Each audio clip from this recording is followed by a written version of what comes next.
Hello बच्चों, कैसे हो आप सभी। आप सभी का मेरी इस हिंदी पाठशाला में स्वागत है। तो बच्चों, आज की इस कक्षा में हम एक मजेदार सी कहानी पढ़ेंगे। पता है उसका शीर्षक क्या है? प्रकाश। तो चलिए शुरू करते हैं। अध्याय 6, प्रकाश कहानी। अध्ययन से पूर्व। तो बच्चों, यहाँ आपको एक चित्र दे रखा है। इस चित्र में आपको क्या दिखाई दे रहा है? महात्मा गांधी। महात्मा गांधी के साथ साथ पीछे कुछ व्यक्ति भी चल रहे हैं। तो आपको ये चित्र देखकर पहचानना है और इस चित्र में बताना है कि जो आपको इस चित्र में गांधी जी को दर्शाया गया है, उनके किस गुण के कारण संपूर्ण भारत जो है वो प्रकाशित हुआ, संपूर्ण भारत दिखाई दिया। इस कहानी का मूल तत्व है, प्रस्तुत पाठ में ये बताया गया है कि हम ज्ञान तथा विवेक के बलबूते ऐसी मिसाल खड़ी करें जो संपूर्ण धरती को प्रकाशित कर दे। तो जो पाठ आप पढ़ने वाले हो, जो कहानी आप पढ़ने वाले हो, उस कहानी में ये बताया गया है कि आप लोग ज्ञान और विवेक के जरिए, विवेक के बलबूते एक ऐसी मिसाल बनाएं, एक ऐसी मिसाल को खड़ी करें जो संपूर्ण यानी पूरी धरती को प्रकाशित कर दे। पूरी धरती में प्रकाश ही प्रकाश। तो चलिए अब हम इस कहानी को पढ़ना शुरू करते हैं। विजयनगर में एक ऐसा व्यापारी रहता था जो बहुत ही अनुभवी तथा दूरदर्शी था। वह ऐसा पारखी था कि उसकी नजर कभी धोखा न खाती थी। सारे नगर में उसके चर्चे होते थे कि वह एक मामूली आदमी से बिना हेरा फेरी किए बड़ा नगर सेठ बन गया था। समय के साथ साथ उसका वैभव में भी वृद्धि होने लगी थी। उसके चेहरे पर मुरझाहट आने लगी थी क्योंकि उसकी उम्र अब वृद्धावस्था की ओर बढ़ चली थी, जिसके कारण वह अस्वस्थ और चिंतित सा रहने लगा। उसे अपने धन दौलत की भी चिंता सताने लगी थी क्योंकि उसके द्वारा संघर्ष और परिश्रम से अर्जित की गई संपत्ति को वह किसी कुशल हाथों में सौंपना चाहते थे। व्यापारी के 2 पुत्र थे। उसने निश्चय कर लिया था कि वह अपनी संपत्ति के दोनों पुत्रों में नहीं बांटेंगे। तो बच्चों, विजयनगर में एक बहुत ही अमीर व्यापारी रहता था और वो बहुत ही अनुभवी और दूरदर्शी था। तो बच्चों, उसकी जो नजर थी वो बहुत पारखी नजर थी। उसको कभी भी कोई धोखा नहीं दे सकता था। उसकी नजरें कभी भी धोखा खा ही नहीं सकती थी। और सारे नगर में, पूरे जगह सिर्फ उसी के चर्चे होते थे कि ये मामूली आदमी से बिना हेरी फेरी किए बड़ा नगर सेठ कैसे बन गया। तो उसके साथ साथ उसके वैभव में भी वृद्धि होने लगी थी, लेकिन उसके चेहरे पर मुरझाहट आने लगी थी, यानी कि झुर्रियां आने लगी थी। क्यों? क्योंकि वो एक वृद्धावस्था यानी अपने बुढ़ापे की अवस्था की ओर बढ़ चली थी, जिसके कारण वो अस्वस्थ और चिंतित सा रहने लगा था। धन दौलत की भी चिंता सताने लगी थी कि इतना धन दौलत है, इस धन दौलत का क्या करूंगा। मुझे ये दौलत बड़े ही संघर्ष और परिश्रम से अर्जित किया हुआ है, तो मैं ये कुशल यानी कि अच्छे हाथों पर ही सौंपूंगा। मैं ऐसे ही किसी को भी अपनी ये धन दौलत नहीं दूंगा। और उस व्यापारी के 2 पुत्र थे, 2 बेटे थे, लेकिन उसने निश्चय कर लिया था, उसने ठान लिया था कि मैं अपनी संपत्ति दोनों ही पुत्रों में से किसी को नहीं दूंगा, बल्कि उनमें से जो स्वयं को श्रेष्ठ सिद्ध कर देगा उसे ही सारी संपत्ति का उत्तराधिकारी बना दूंगा। मतलब मैं अपनी संपत्ति दोनों में नहीं बांटूंगा कि आधी एक बेटे को, आधी एक बेटे को, बल्कि उन दोनों बेटों में से जो अपने आप को श्रेष्ठ साबित कर देगा, जो अपने आप को एकदम अच्छा साबित कर देगा, सिद्ध कर देगा, मैं सारी संपत्ति का उत्तराधिकारी उस बेटे को बना दूंगा। अब समस्या यह थी कि परीक्षा कैसे ली जाए और दोनों में से कौन अधिक बुद्धिमान है। तो उसने दोनों पुत्रों को बुलाया और 1-1 रुपया दोनों को देते हुए बोला, यह लो और अलग अलग बाजार जाओ। इस 1-1 रुपए से कोई ऐसी चीज खरीद कर लाओ जो इस घर को भर दे। ध्यान रहे, तुम्हें 1 से अधिक रुपए खर्च नहीं करना है। तुम्हें सिर्फ और सिर्फ 1 रुपए में कोई ऐसी चीज खरीदनी है जो इस पूरे घर को भर दे। तो और तुम्हें इस बात का ध्यान रखना है कि तुम 1 रुपए से अधिक पैसा खर्च नहीं करोगे। तो दोनों पुत्रों ने उनकी ओर ऐसे देखा कि मानो वो पागल हो गए हैं। उन्होंने अपने मन में सोचा, कि हम 1 रुपए में ऐसी क्या सुलभ वस्तु ला सकते हैं जो घर को भर दे। वे रुपया लेना नहीं चाहते थे, परंतु व्यापारी ने उनसे अपने आदेश अनुसार कार्य करने के लिए जोर दिया। उसने कहा, तुम जाओ और इस काम में अधिक समय मत लगाना। मुझे आशा है कि तुम उचित समय में ही ये कार्य करके वापस आ जाओगे। तो दोनों भाइयों ने 1-1 रुपया लिया और चल दिए। पहला पुत्र इधर उधर बाजार में घूमता रहा, परंतु वह ऐसी किसी वस्तु को नहीं खोज सका जो उसके उद्देश्य की पूर्ति कर सके। उसने ढेर सारी दुकानों को देखा, लेकिन वह कुछ नहीं खोज पाया। आखिरकार वह सोचने लगा कि उसके पिता की मानसिक स्थिति ठीक नहीं है। इसी वजह से उन्होंने घर पर जाने वाली वस्तु खरीदने की बात कही। तो वह निराश होकर अपनी खोज कार्य छोड़ने वाला ही था कि उसे भूसे से लदी हुई एक बैलगाड़ी दिखाई दी। उसने सोचा, कुछ आशा प्रतीत होती है। मैं नहीं जानता कि 1 रुपए में कितना भूसा खरीदूं। वह गाड़ी वाले के पास गया और उसने भूसे की कीमत के बारे में पूछताछ करने लगा। तो वह काफी मोल भाव करने लगा। अंत में सफल हुआ। वह 1 रुपए में भूसा खरीद कर उससे लदी गाड़ी को अपने घर लाया और उसने पूरे भूसे की गाड़ी को घर के भीतर लाकर फर्श पर फैला दिया, लेकिन उससे फर्श नहीं ढक सका। तो उसने जब वो भूसा खरीदा तो उसे लगा कि मैंने 1 रुपए में इतना भूसा तो खरीद लिया है कि जिससे मैं पूरा घर भर सकूं। लेकिन जब वो अंत में सारे मोल भाव करके वो भूसे से भरी गाड़ी को घर पर लेके गया और उसने भूसा जब जमीन पर गिरा, उस भूसे से जमीन तक नहीं ढक सकी थी। मतलब वो अपने कार्य में असफल हुआ। और जब दूसरा पुत्र रुपया लेकर बाहर निकला तो वह सीधा बाजार नहीं गया। ऐसे करने की अपेक्षा वह बाजार के समीप एक स्थान पर बैठ गया और बहुत देर तक बैठा हुआ वह सोचता रहा कि 1 रुपए में क्या खरीद पाना संभव है। अंत में शाम के समय उसके मस्तिष्क में एक विचार आया। 1 रुपए को लेकर वह तेजी से बाजार की ओर गया और उस दुकान पर पहुंचा जहां मोमबत्तियां बिकती थी। उसने अपना रुपया मोमबत्तियों पर खर्च कर दिया, जिससे उसे काफी संख्या में मोमबत्तियां मिल गई। वह मोमबत्तियां लेकर घर वापस आया तो उसका बड़ा भाई बड़ा बेचैन होकर सामने फर्श पर फैले हुए भूसे को निहार रहा था। जैसे ही शाम होने लगी तो दूसरे पुत्र ने प्रत्येक कमरे में मोमबत्तियों को जलाकर रख दिया, जिसके कारण तुरंत ही सारा घर ज्योतिर्मय यानी कि प्रकाशित हो गया।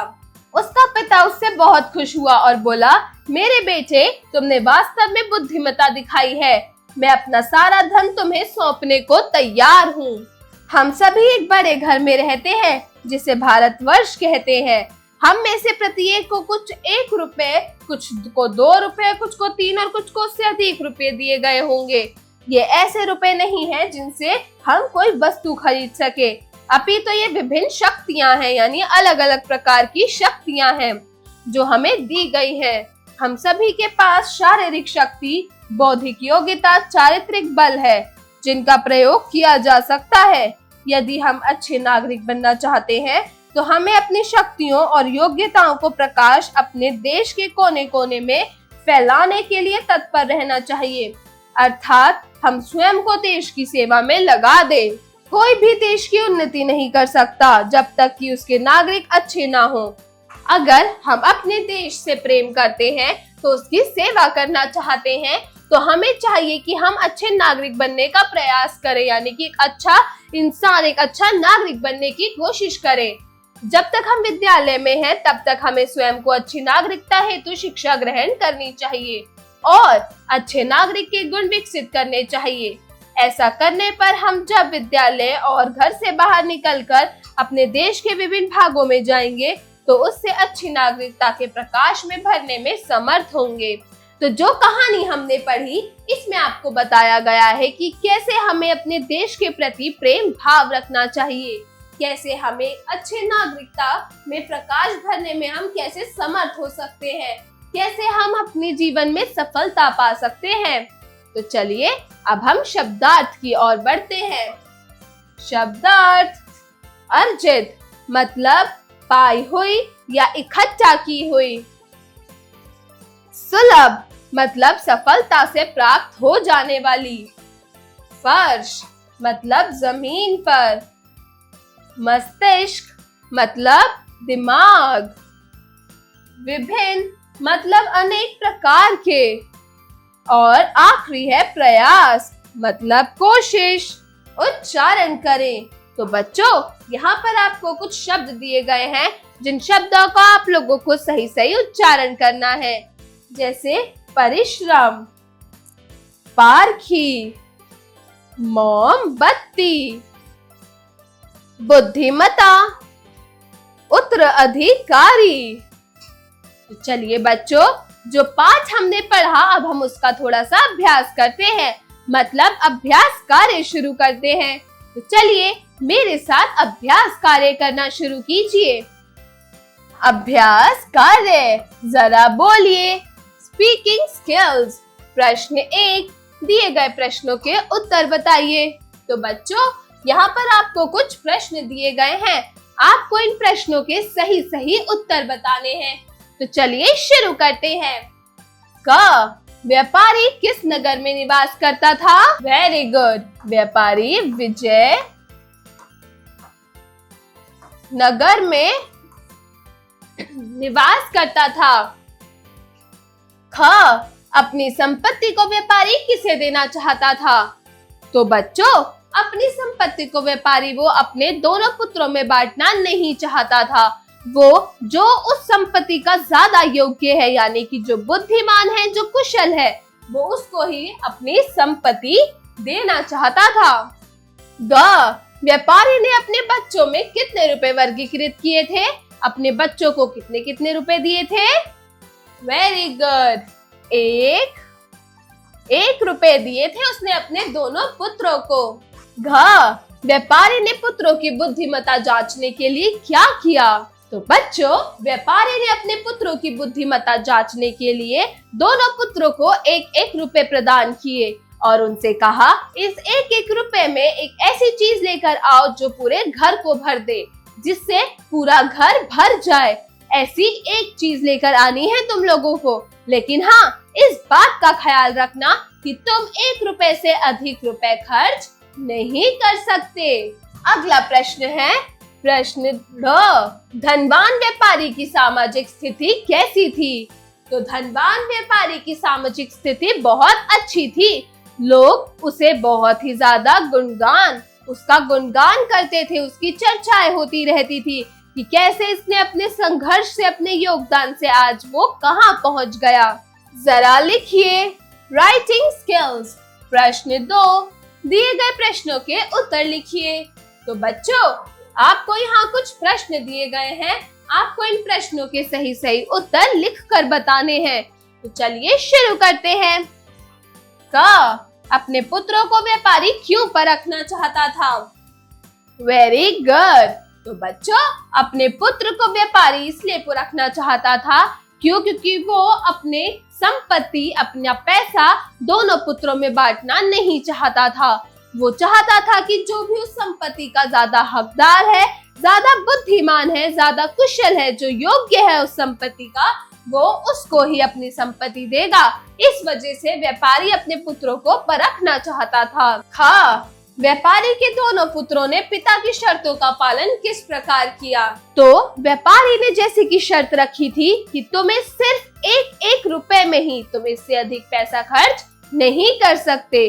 तो उन्होंने, दोनों पुत्रों ने पिता की शर्त के अनुसार दोनों अलग अलग बाजार में निकल पड़े और उन्होंने उस एक रुपए में सामान खोजना शुरू किया, जिससे पहला बेटा तो भूसा लाया और दूसरा बेटा मोमबत्तियां लेकर आया।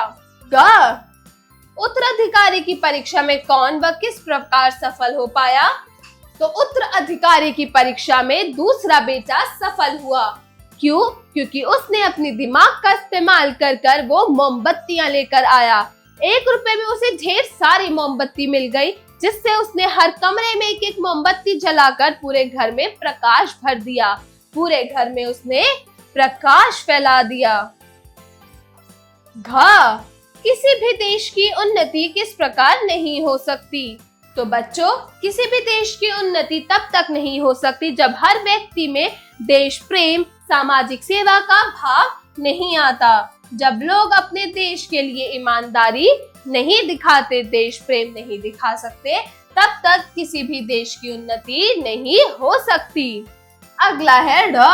प्रस्तुत कहानी का सारांश अपने शब्दों में लिखिए। तो बच्चों, इसका जवाब आप लोग खुद अपनी नोटबुक्स में लिखेंगे कि आपको इस कहानी से क्या सीख मिली है, ये कहानी में क्या बताया गया है। तो ये आप अपने अपने शब्दों में लिखेंगे। चलिए हम अगला प्रश्न देखते हैं। प्रश्न 3, दिए गए वाक्यों में रिक्त स्थानों की पूर्ति कीजिए। तो बच्चों, यहाँ पर आपको कुछ वाक्य दिए गए हैं। इन वाक्यों में रिक्त स्थानों में आपको शब्दों को भरकर इन स्थानों को पूरा करना है। तो चलिए शुरू करते हैं। क, व्यापारी के चेहरे पर मुरझाहट आने लगी थी क्योंकि उसकी उम्र अब वेरी गुड वृद्धावस्था की ओर बढ़ रही थी। ख, लड़के ने ढेर सारी वेरी गुड दुकानों को देखा लेकिन वह कुछ नहीं खोज पाया। ग, लड़का काफी सोच विचार करने लगा लेकिन अंत में सफल हुआ। रा, मेरे बेटे, तुमने वास्तव में वेरी गुड बुद्धिमत्ता दिखाई है। रा, हमें स्वयं को अच्छी नागरिकता हेतु क्या ग्रहण करना चाहिए? वेरी गुड शिक्षा ग्रहण करना चाहिए। अगला प्रश्न है प्रश्न 4, उचित विकल्प पर सही का चिन्ह लगाइए। तो बच्चों, यहाँ पर आपको कुछ वाक्य दे रखे हैं और उनके कुछ विकल्प, उनके 4 विकल्प दे रखे हैं। तो वो प्रश्नों को पढ़ के आपको उन चारों विकल्पों में से सही विकल्प को चुनकर उस सही विकल्प के आगे सही का चिन्ह लगाना है। तो चलिए शुरू करते हैं। क, धनवान व्यापारी किस किस्म का व्यक्ति था? मूर्ख, अनुभवी और दूरदर्शी या इनमें से कोई नहीं। वेरी गुड, धनवान व्यापारी अनुभवी किस्म का व्यक्ति था। ख, व्यापारी ने अपने पुत्रों से क्या उम्मीद रखी थी? प्रकाश की, अंधेरे की, परिश्रम की या इनमें से कोई नहीं। तो व्यापारी ने अपने पुत्रों से प्रकाश की उम्मीद रखी थी। ग, पहला पुत्र रुपये से क्या खरीद कर लाया? कपड़े, राशन, भूसा या फिर शक्कर? क्या खरीद कर लाया था? वेरी गुड भूसा। घ, दूसरा पुत्र पिता से मिले रुपयों से क्या लाया? मोमबत्ती, अगरबत्ती, दीवार घड़ी या इनमें से कोई नहीं। क्या लाया था? वेरी गुड, तो दूसरा पुत्र पिता से मिले रुपयों से मोमबत्ती लेके आया था। र, हमें अपने देश से प्रेम करने के लिए क्या करना होगा? पढ़ना, खेलना, देश सेवा या हाथ जोड़ना? तो हमें अपने देश से प्रेम करने के लिए देश सेवा करनी होगी। अगला प्रश्न है प्रश्न 5, किसने कहा और किससे कहा लिखिए। तो बच्चों, यहाँ पर आपको कुछ वाक्य दे रखे हैं। आपको इन वाक्यों को पढ़ना है और बताना है यह वाक्य किसने कहा था। जो कहानी हमने पढ़ी उस कहानी में ये वाक्य किसके जरिए कहा गया और किसको कहा गया। तो चलिए शुरू करते हैं। का, यह लो, इस 1 रुपए से कोई एक चीज खरीद कर लाओ। यह किसने कहा था? वेरी गुड, यह कहा था धनवान व्यापारी ने अपने दोनों पुत्रों से। ख, तुम जाओ और इस काम में अधिक समय मत लगाना। तो बच्चों, इसमें यह वाक्य किसने कहा था?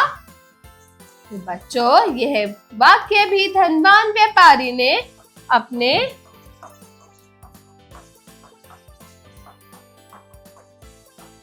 दोनों पुत्रों से कहा था।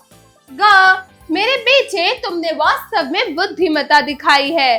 तो यह वाक्य भी व्यापारी ने कहा था अपने दूसरे बेटे से। घ, हम सभी एक बड़े घर में रहते हैं जिसे भारत वर्ष कहा जाता है। यह वाक्य किसने कहा था? तो बच्चों यह वाक्य भी कहा था व्यापारी ने अपने दोनों पुत्रों से। जरा सोचिए, क्रिटिकल थिंकिंग। प्रश्न 6, अज्ञानी मानव प्रकाश में भी स्पष्ट रूप से नहीं देख पाता और ज्ञानी मानव अंधकार में भी स्पष्टतः देख पाता है। इस कथन से आप कितना सहमत हैं? सोच समझकर बताइए। तो बच्चों, जो अज्ञानी यानी जिसके पास किसी भी तरह का कोई ज्ञान ही नहीं होता, वो मानव प्रकाश में यानी उसको अगर आप किसी रोशनी में भी बिठा दो तो भी वो ध्यान से कुछ नहीं देख पाता, उसको सब कुछ सही नहीं दिखाई देता। लेकिन अगर कोई ज्ञानी व्यक्ति है जिसके पास ढेर सारा ज्ञान है, उस मानव को आप कभी अंधकार में, अंधेरे में भी बिठा दोगे तो उसको हर चीज साफ साफ दिखाई देगी। क्या आप इस कथन से सहमत हैं? अगर हैं तो इसका जवाब सोच समझकर बताइए, और नहीं भी हैं तो भी इसका रीजन आप सोच के अपनी अपनी नोटबुक्स में लिखेंगे। चलिए इतने हम अगले प्रश्न की ओर बढ़ते हैं। जरा भाषा पर गौर कीजिए। Language skills. प्रश्न 7, दिए गए शब्दों के दो पर्यायवाची शब्द निर्मित कीजिए। तो बच्चों यहाँ पर आपको कुछ शब्द दे रखे हैं। आपको इन शब्दों से दो पर्यायवाची यानी जिनके अर्थ तो सेम होते हैं, अर्थ तो समान होते हैं, लेकिन शब्द अलग होते हैं, वो लिखने हैं। तो चलिए शुरू करते हैं। क, प्रसन्नता। तो प्रसन्नता का पर्यायवाची शब्द है खुशी, उमंग। ख है योग्य। योग्य का पर्यायवाची शब्द क्या है बच्चों? Very good. योग्य का पर्यायवाची शब्द है निपुण और सक्षम। ग, प्रसिद्ध। प्रसिद्ध का पर्यायवाची शब्द है मशहूर और ख्याति। घ, दूरदर्शी। दूरदर्शी का पर्यायवाची शब्द क्या है बच्चों? तो दूरदर्शी का पर्यायवाची शब्द है अग्रसोची और दीर्घप्रज्ञ। प्रश्न 8, दिए गए शब्दों को भाववाचक संज्ञा में परिणत कीजिए। तो बच्चों यहाँ आपको कुछ शब्द दिए गए हैं, आपको इन शब्दों को भाववाचक संज्ञा में बदलना है। किसी भावना जिससे हमारी भाव प्रकट होते हैं उन्हें तो हम भाववाचक संज्ञा कहते हैं। तो आपको इन दिए गए शब्दों को भाववाचक संज्ञा में बदलना है। चलिए शुरू करते हैं। क, चुनना। चुनना का भाववाचक संज्ञा होगा चुनाई। ख है बुरा। बुरा का क्या है? बुराई। ग, बुद्धिमान। बुद्धिमानी। घ, राष्ट्रीय। तो राष्ट्रीय का होगा राष्ट्रीयता। अगला प्रश्न है प्रश्न 9, समुच्चय बोधक शब्दों का प्रयोग कर 4 वाक्यों का निर्माण कीजिए। तो बच्चों समुच्चय बोधक शब्द वो 2 शब्दों, उपवाक्यों और वाक्यों को जोड़ने या अलग करने वाले शब्दों को समुच्चय बोधक शब्द कहते हैं। जैसे कि, किंतु, लेकिन, परंतु, इसलिए, क्योंकि, तथा, एवं, मगर आदि। तो पहला वाक्य बच्चों हम बनाएंगे, मैं सुबह जल्दी उठ गया परंतु कपड़े न मिलने की वजह से विद्यालय के लिए देरी हो गई। खाना अच्छा बना है लेकिन नमक जरा कम है। अगला वाक्य हम बनाएंगे, मैं प्रातः जल्दी उठा इसलिए योगासन करने बैठ गया। रीमा सीमा के साथ विद्यालय जा रही थी, मगर सीमा को उसकी मम्मी ने रोक लिया। यह थे बच्चों कुछ समुच्चय बोधक शब्दों से बने वाक्य। अगले प्रश्न की ओर बढ़ते हैं। जरा रचनात्मक कार्य कीजिए। Creative skills. प्रश्न 10। पाठ के संदर्भ में भूसे और प्रकाश से क्या अभिप्राय है? इन शब्दों को स्पष्ट करते हुए कक्षा में चर्चा कीजिए। तो बच्चों, जैसे पाठ के संदर्भ में आप भूसे का और प्रकाश से क्या मतलब निकालते हैं, क्या मतलब समझते हैं, इसका क्या अभिप्राय है, इन शब्दों को स्पष्ट करके कक्षा में चर्चा कीजिए। अगला है जीवन कौशल एवं मूल्य परक प्रश्न, life skills and value based questions. प्रश्न 11। शिक्षा वह माध्यम है जो इंसान को जीवन भर प्रकाशित करता है, और आप शिक्षा को अपने जीवन में किस प्रकार अनुसरित करना चाहेंगे? तो बच्चों, शिक्षा एक वो माध्यम होता है जो इंसान को हर तरह की सक्सेस, हर तरह की सफलता प्रदान करता है, उसके जीवन में को प्रकाशित कर देता है, उसके जीवन को प्रकाश से ही भर देता है। तो आप शिक्षा को अपने जीवन में किस प्रकार अनुसरित करेंगे, किस तरह अपनाएंगे, कैसे आप अपने जीवन में हर तरह की शिक्षा को लेंगे? शिक्षा से सिर्फ अक्षर ज्ञान का ही मतलब नहीं होता, शिक्षा से हम मतलब होता है आपके दिनचर्या से जुड़ी बातें, आपकी मोरल वैल्यूज, आप कैसे अपने बड़ों का आदर करते हैं, आप किस तरह से बात करते हैं, ये भी शिक्षा में ही गिना जाता है। तो बच्चों, आशा करती हूँ आज की कक्षा, आज की ये क्लास आप लोगों को अच्छी लगी होगी और आपके लिए ये बहुत ज्यादा नॉलेजेबल, बहुत ज्यादा ज्ञानपूर्ण रही होगी। चलिए बच्चों, मिलती हूँ अब अगली कक्षा में एक नई कहानी या कविता के साथ। तब तक के लिए बाय बाय।